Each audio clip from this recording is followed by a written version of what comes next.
Well, thank you for your presence with us this morning. Don't want to take you for granted, Lord.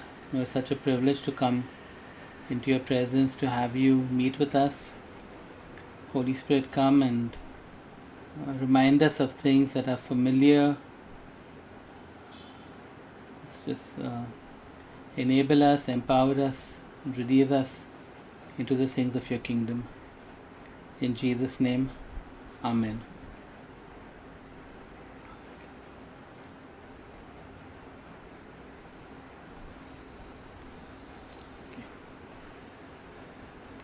So just want to know whether I'm assuming that you all can, because I can't see anybody actually today on my screen, because I We need can to. see your screen and hear We you can see well. your screen and we can see you. Okay, that's fine. As long as today I'm going to really walk by faith and not by sight, because I can't see a single person. No, I want to get this eventually.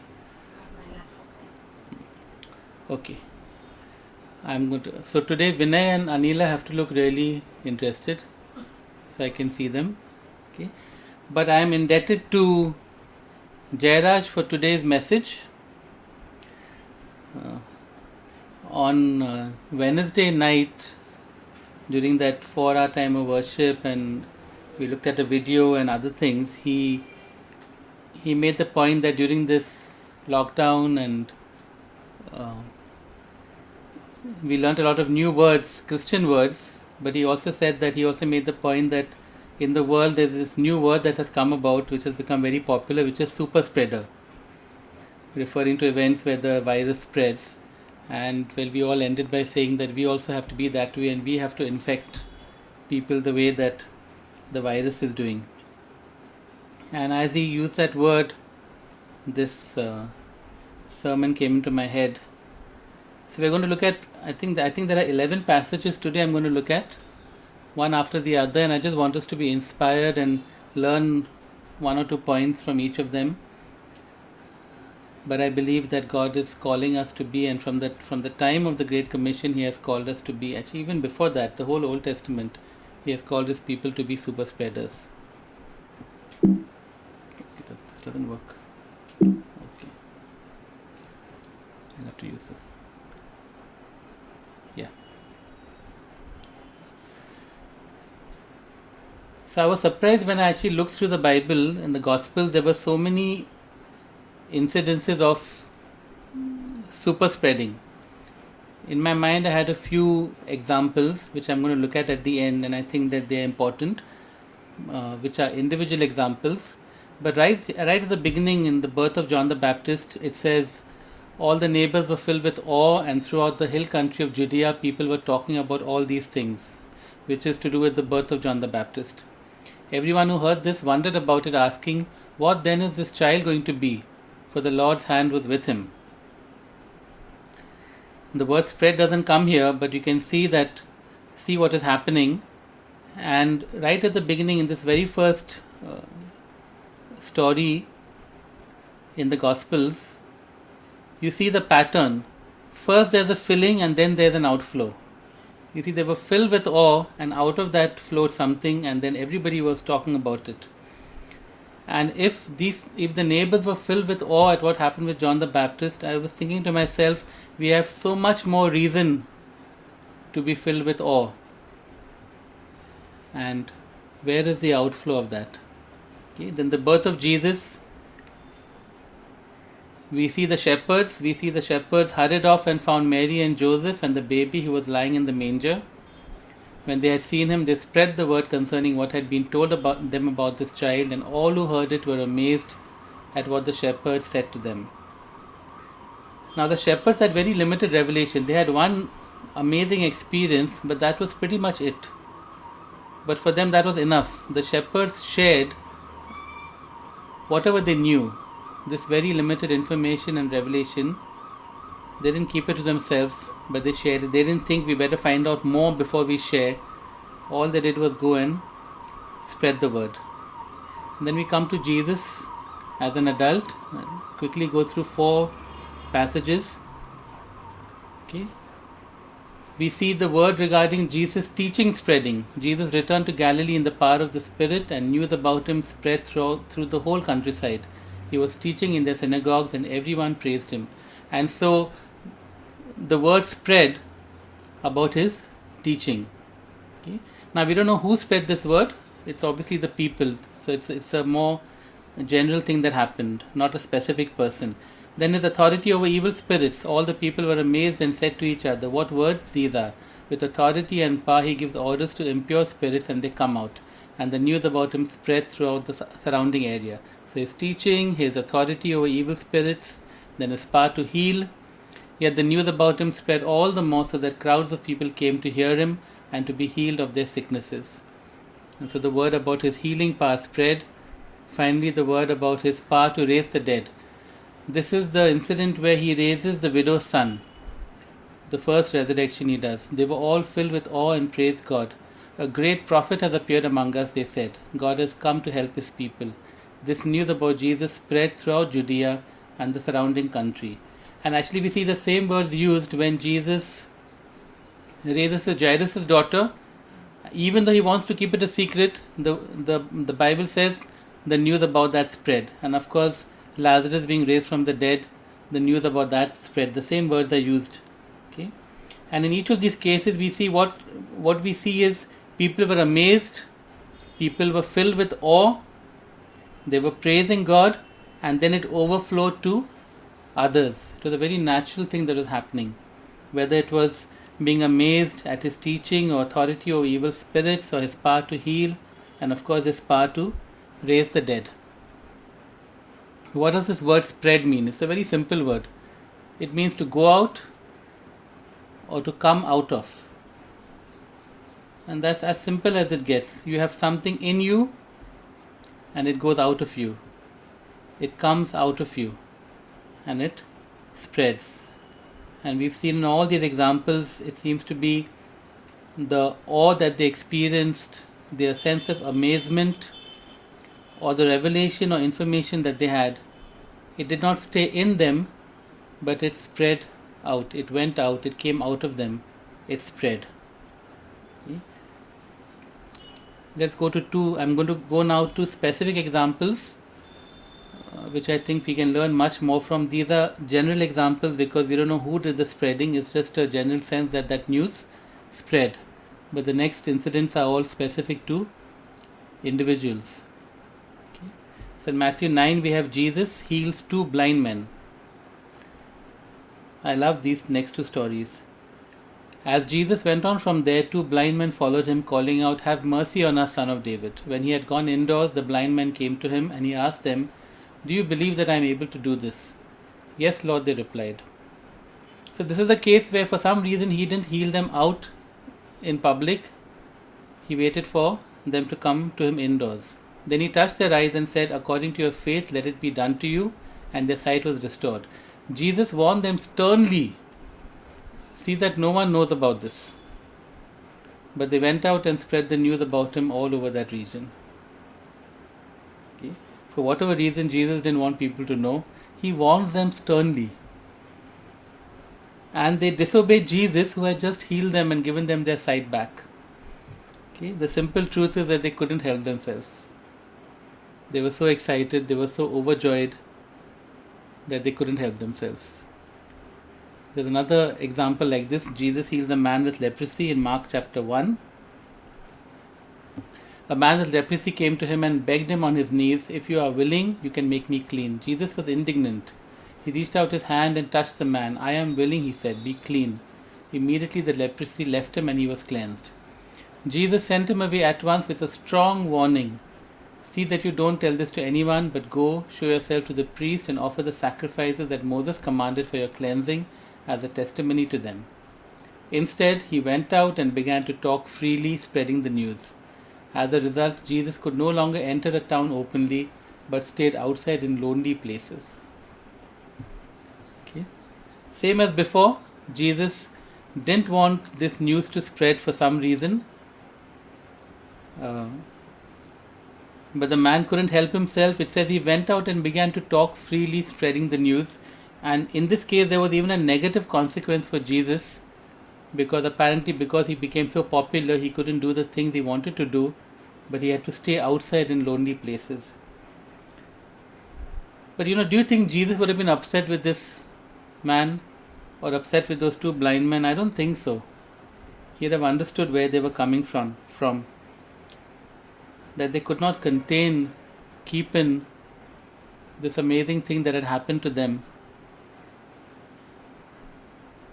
And again, the question is, why is it so easy for us to contain what Jesus has done for us?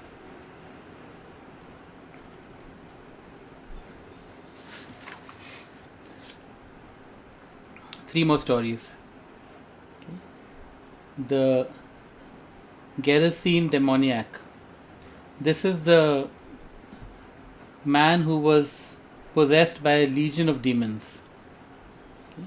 And we know the story well. It's in Mark chapter 5. He was kept out in the caves. He was chained, and he would break those chains also.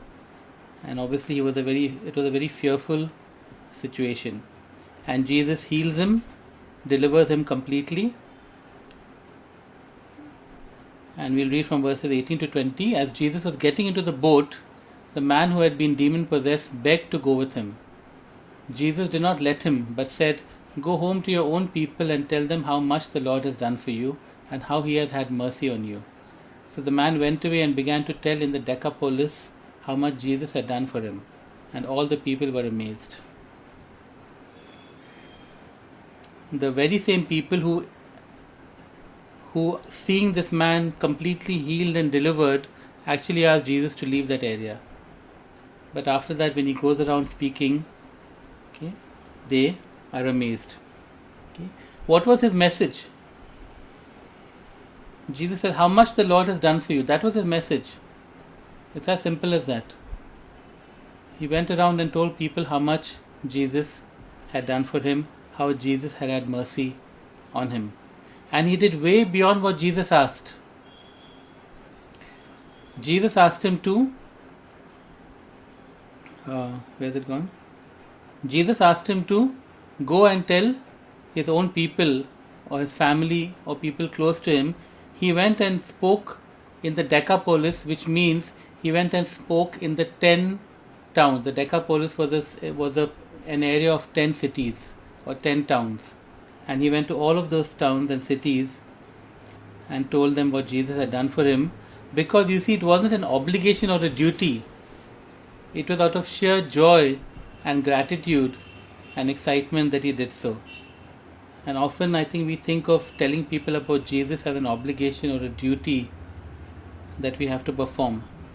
It has to come from a different place. The woman at the well in John chapter 4. Again, we know that she was a woman who was ostracized, who was despised because she was a sinner. And yet Jesus has this conversation with her, and she gets the revelation that, and actually he tells her that I'm the Messiah.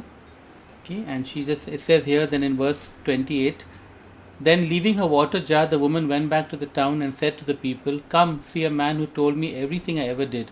Could this be the Messiah?" They came out of the town and made their way toward him. And later on in verse 39, many of the Samaritans from that town believed in him because of the woman's testimony. "He told me everything I ever did." And I thought to myself that when she came out of the village all by herself in the heat of the afternoon to collect water, because she couldn't come in the early part of the day or late in the evening with the other women because she was ostracized. Did she forget she was ostracized and despised when she ran back to the village and starts talking to the very same people who would otherwise not talk to her? She can't contain her excitement. All she did was share her limited testimony. And actually she wasn't even sure who Jesus was. Could this be the Messiah? So in a sense, she invites them to continue seeking with her. She's still on that journey of seeking. But even at that point in time, she's already sharing what she has experienced, what she knows, what she is wondering with people who otherwise would not talk with her. And the result was that many of the Samaritans believed just because of what she shared.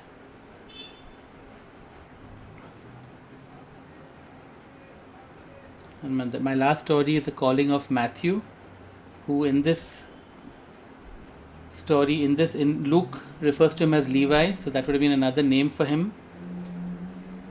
After this, Jesus went out and saw a tax collector by the name of Levi sitting at his tax booth. "Follow me," Jesus said to him. And Levi got up, left everything, and followed him. Then Levi held a great banquet for Jesus at his house, and a large crowd of tax collectors and others were eating with them. This is what you might call a super spreader event. Okay. Jesus calls Matthew or Levi, and again Matthew or Levi would have been extremely hated because he was a tax collector. He worked for the enemy, for the Romans, for the colonizers, and yet Jesus calls him, and the next thing we know that he has held a great banquet. And who has come for the banquet?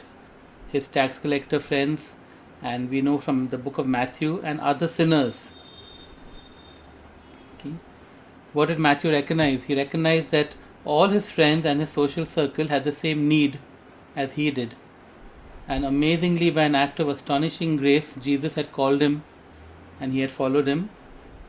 And now he wanted his friends and his colleagues, all of them to experience what he had experienced. Okay.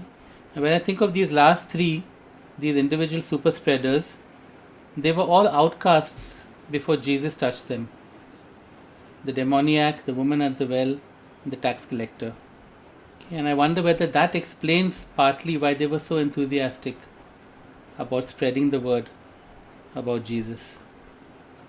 And could it be that we have taken for granted what Jesus has done for us? Somehow because we have not been in that awful place. But the reality is that a lot of us have been in an awful place. And Jesus has extricated us from that place. He has pulled us out from the slimy pit, from our problems, our situations, our addictions, relationships, whatever it is. And somehow we've ended up taking those things for granted and are not super spreaders the way these guys are and the way we're supposed to be. Let me end with a final verse. Paul says this in 2 Corinthians 2 verse 14. He says, "But thanks be to God, who always leads us as captives in Christ's triumphal procession, and uses us to spread the aroma of the knowledge of Him everywhere." Okay, Paul is also referring to a specific circumstance, but I look at the later part of that verse. He uses us to spread the aroma of the knowledge of Him everywhere. Okay, let us be super spreaders of the fragrance of Jesus. Let us not be ashamed of the good news of Jesus. And really let us not neglect our testimony. Each of us has a testimony. And it can be as limited as the shepherds had or the woman at the well had.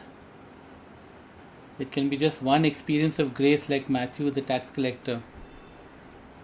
It can be an amazing resurrection or healing or deliverance like the demoniac had. It doesn't matter. In every case, all that they did was with whatever they had, little or much, whatever they had experienced, little or much, they went and spread it. Okay. It can be a super spreader event like Levi having a banquet with all his friends and colleagues. It can be what Paul is saying right here. That's just lifestyle. That wherever we are, we're spreading the aroma, the fragrance of the one who is in us. The amazing Holy Spirit, the life of Jesus. That's all we're doing. Okay. Again, to go back to how this sermon came in my head, Jairaj talked of super spreaders, and we said, yes, we want to be that way. We want to spread His fragrance. And that's what God is calling us to do, and He's given us so much. Okay. He has filled us. We said last week, He has given us so much. He's filled us with so much. There's so much that is waiting to burst out and to overflow. Let's not keep it in. Let's not be ashamed of the gospel. Let the aroma spread. Okay. Let's pray.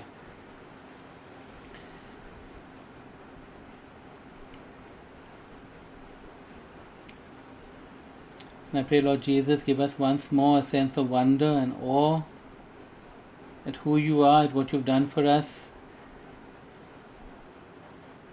whether it is on the cross or specifically in our lives, the situations that you have delivered us from, healed us, provided, protected, the works of transformation that you've done.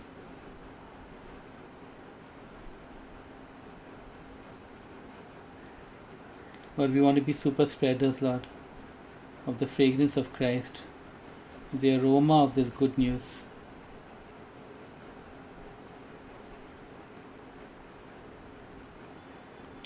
I pray, Holy Spirit, right now that you will give us boldness and confidence and courage and excitement to share whatever you've put in us, Lord, however little or however much.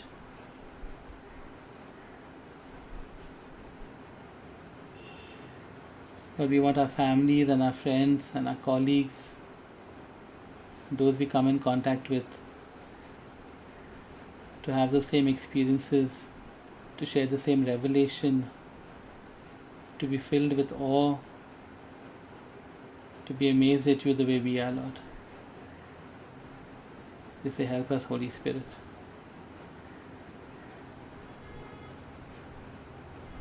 In Jesus' name. Amen.